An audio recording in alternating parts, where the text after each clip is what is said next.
Movie की starting एक लड़की से होती है। दोस्तों उस मूवी में कैरेक्टर्स का नाम रिवील नहीं किया गया है, तो मूवी में हम इस लड़की को यंग गर्ल जेन के नाम से जानेंगे। और वहीं दोस्तों जो मेन कैरेक्टर मीन्स मेल का दिखाया गया है उसको हम चाइनीज़ मैन चो की टोनी के नाम से हम कहकर बुलाएंगे। तो चलिए स्टार्ट करते हैं।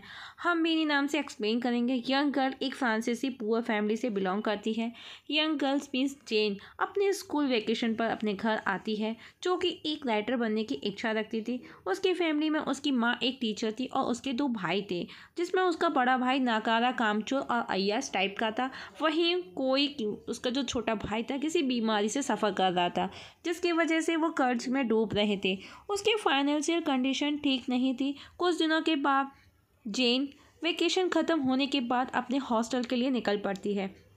तभी रास्ते में उसे एक शख्स दिखाई देता है जो कि काफ़ी रिच लग रहा था, जिसे हम चाइनीज़ मैन टोनी के नाम से कहकर बुलाएंगे। जब उस टोनी की नज़र जेन पर पड़ती है तो वो उसे देख अट्रैक्ट हो जाता है, जो कि बिजनेसमैन का बेटा था। जहां वो दोनों बातें करते हैं, टोनी बताता है कि वो साइगोन के पास ही जा रहा है। तब जेन भी टोनी को बताती है कि वो साइगोन के एक हॉस्टल में पढ़ती है और छुट्टियों के बाद वापस हॉस्टल जा रही है। इतना सुनते ही टोनी उसे लिफ्ट ऑफर करता है।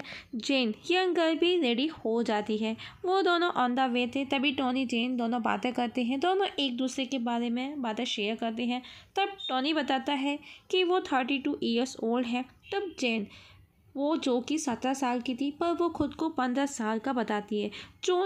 जो कि 15 साल की बताती है, लेकिन टोनी उसे देख समझ जाता है कि वो झूठ बोल रही थी। कहीं ना कहीं जेन झूठ बोल रही थी। दोस्तों टोनी उसकी तरफ अट्रैक्ट हो रहा था, जो कि एक बिजनेसमैन का बेटा था और काफ़ी रिच था। नेक्स्ट डे हम देखते हैं कि जेन को अपने हॉस्टल के बाहर एक कार दिखाई देती है। जब वो उसे देखती है तो पता चलता है कि वो टोनी उसी बिजनेसमैन की गाड़ी थी। वो उस कार के पास जाती है और उसके विंडो ग्लास पर किस करके वापस स्कूल में चली जाती है। नेक्स्ट डे जेन वापस टोनी की कार बाहर दिखाई देती है।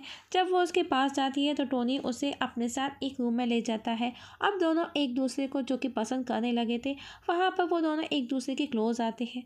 उसी शाम टोनी उसे एक होटल में लेकर जाता है। I am a Chinese so we can't married, ये सब टोनी उसे बताता है। ये सब सुन जेन को अच्छा नहीं लगता, क्योंकि वो टोनी को कहीं ना कहीं पसंद करने लगी थी और वो उससे दूर नहीं होना चाहती थी। इस तरह से सब काफ़ी दिन चलता है। एक दिन जब टोनी अपनी गाड़ी से जेन को उसके घर छोड़ता है तो जेन की माँ देख लेती है। तब उसकी माँ उसे पूछती है कि तुम हॉस्टल से नाइट को कहाँ जाती हो, क्योंकि उसकी माँ के पास हॉस्टल से एक नोटिस आया था। तब जेन टोनी के बारे में सब कुछ बताती है।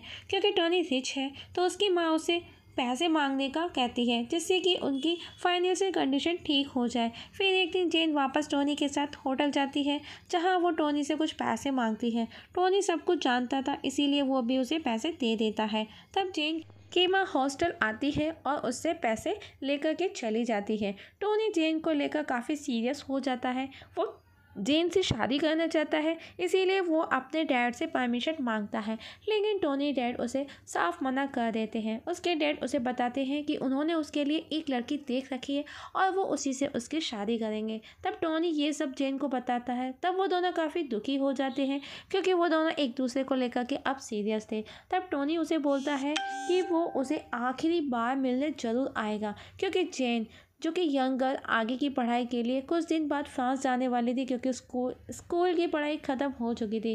वहीं कुछ दिन बाद जेन जब फ्रांस जाती है तो उसकी नज़र टोनी को ही देख रही होती है, लेकिन उसे सिर्फ टोनी की गाड़ी दिखाई देती है, जिससे जेन बहुत दुखी होती है और वो फ्रांस चली जाती है, जहाँ वो पढ़ लिख कर एक सक्सेस राइटर बन जाती है। तभी सडनली वन डे जेन को टोनी का कॉल आता है और वो बोलता है कि वो तुमसे आज भी उतना ही प्यार करता है। ये सुनकर जेन रो पड़ती है और दोस्तों मूवी यहाँ पर ख़त्म हो जाती है।